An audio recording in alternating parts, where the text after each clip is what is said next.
एक छोटे से गांव में विराट नाम का एक युवा लड़का रहता था। वह बुद्धिमान तो था, लेकिन उसकी एक बड़ी समस्या थी। वह कभी ध्यान केंद्रित नहीं कर पाता था। उसका मन एक चंचल पक्षी की तरह एक विचार से दूसरे विचार पर भटकता रहता था। अगर वह पढ़ना शुरू करता या कोई दूसरा जरूरी काम करता तो जल्द ही उसका ध्यान खेल या किसी और चीज की ओर भटक जाता। अगर वह पढ़ाई करने की कोशिश करता तो वह अपने फोन या दोस्तों के बारे में सोचने लगता। विराट के पिता अक्सर उससे कहते थे, बेटा, तुम्हारा मन एक जंगली घोड़े की तरह है। यदि तुम इसे नियंत्रित नहीं करोगे तो यह तुम्हें गलत दिशा में ले जाएगा। अपने मन को अनुशासित करो और यह तुम्हें वहां ले जाएगा जहां तुम जाना चाहते हो। लेकिन विराट ने इसे कभी गंभीरता से नहीं लिया। एक दिन एक पुराने बुद्धिमान शिक्षक, जिनका नाम गुरुजी था, वहां आए।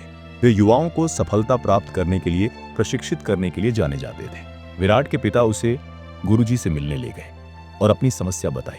गुरुजी मुस्कुराए और विराट को पानी से भरा एक छोटा गिलास देते हुए कहा, इस गिलास को पकड़ो और मेरे बगीचे के चारों ओर टहलते समय इसकी एक बूंद भी मत गिरने देना। यह सरल लग रहा था, लेकिन जैसे ही विराट चलने लगा, पक्षी चहचहाने लगे, पत्ते सरसराए और पास ही दूसरे बच्चे हंसने लगे। हर बार जब वह इधर उधर देखता, पानी छलक जाता।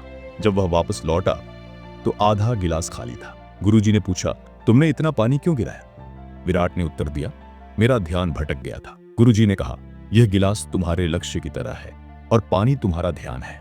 तुम्हारे आसपास की बाधाएं दुनिया के शोर की तरह है। यदि तुम अपने मन को अपने उद्देश्य पर टिके रहने के लिए अनुशासित नहीं करोगे तो तुम सब कुछ जानने से पहले ही खो दोगे। विराट को आखिरकार बात समझ में आ गई। उस दिन से उसने छोटी शुरुआत की, रोजाना एक ही समय पर उठना, फोन का इस्तेमाल कम करना और वह जो कुछ भी करता उसमें अपना पूरा ध्यान लगाना।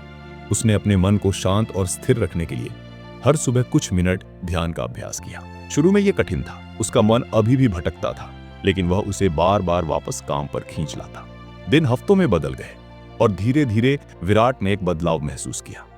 उसकी याददाश्त तो बेहतर हो गई, उसके ग्रेड बढ़ गए। एक साल बाद एक बड़ी राष्ट्रीय प्रतियोगिता की घोषणा हुई। छात्रों को सीमित समय के भीतर जटिल समस्याओं को हल करना था। विराट इसमें शामिल हुआ।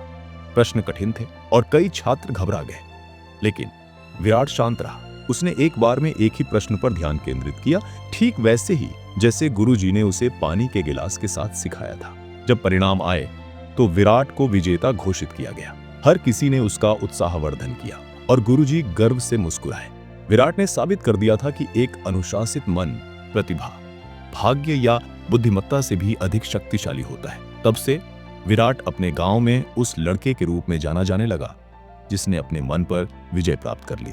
अगर आपने आज प्रेरणा की एक छोटी सी चिंगारी भी महसूस की है तो इसे फीका न पड़ने दें। इस वीडियो को लाइक करें, इसे किसी ऐसे व्यक्ति के साथ साझा करें जिसे उम्मीद की जरूरत है, और सब्सक्राइब करें ताकि हम शक्ति और बुद्धिमत्ता की इस यात्रा पर एक साथ चलते रहें। आपकी सफलता का अगला अध्याय उसी क्षण शुरू होता है जब आप अपने मन को अनुशासित करने का निर्णय लेते हैं। आज ही शुरुआत करें।